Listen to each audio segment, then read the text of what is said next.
ದೊಡ್ಡವರೆಲ್ಲ ಹೇಳ್ತಾ ಇರ್ತಾರೆ ಹಳ್ಳಿ ಜೀವನ ಒಂಥರ ಚಂದ. ಯಾಕಂದರೆ ಮನೇಲಿ ಅಡುಗೆ ಮಾಡೋಕ್ಕೆ ಏನೂ ಇಲ್ಲ ಅಂತ ಅಂದರು ಏನಾದರೂ ಒಂದು ಸೊಪ್ಪಾದರೂ ಸಿಗುತ್ತೆ ಹಳ್ಳಿಯಲ್ಲಿ. ಇಲ್ಲಾಂದರೆ ಹಿಟ್ಟಿಲ್ಲ ಅಂತಂದರೆ ಒಂದು ಸೇರು ಹಿಟ್ಟಾದರೂ ಪಕ್ಕದ ಮನೇಲಿ ಇಸ್ಕೊಂಡು ಅಡುಗೆ ಮಾಡ್ಕೊಂಡು ತಿನ್ಬೋದು. ಸಿಟಿಯಲ್ಲಿ ಹಂಗೆ ಆಗಲ್ಲ, ಯಾರು ಏನು ಕೊಡಲ್ಲ, ಏನು ಉದುರಿಸಲ್ಲ ಅಂತ ಹೇಳ್ತಾ ಇರ್ತಾರೆ.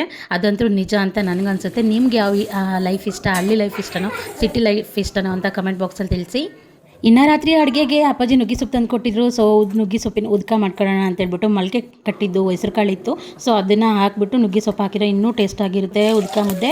ಸೊ ಅದಕ್ಕೋಸ್ಕರ ಅದೇ ನೀರಲ್ಲಿ ಸ್ವಲ್ಪ ಟೊಮೆಟೊ ಹಣ್ಣು ಮೆಣಸಿನ್ಕಾಯಿನ ಹಾಕ್ಕೊಂಡು, ಇಲ್ಲಿ ನನ್ನ ಖಾರಕ್ಕೆ ಟೊಮೆಟೊ ಹಣ್ಣು ಮೆಣಸಿನ್ಕಾಯಿ ಸ್ವಲ್ಪ ಬೆಳ್ಳುಳ್ಳಿ ಜೀರಿಗೆ ಉಪ್ಪು ಹಾಕ್ಕೊಂಡ್ರೆ ಖಾರ ರೆಡಿ ಆಗುತ್ತೆ.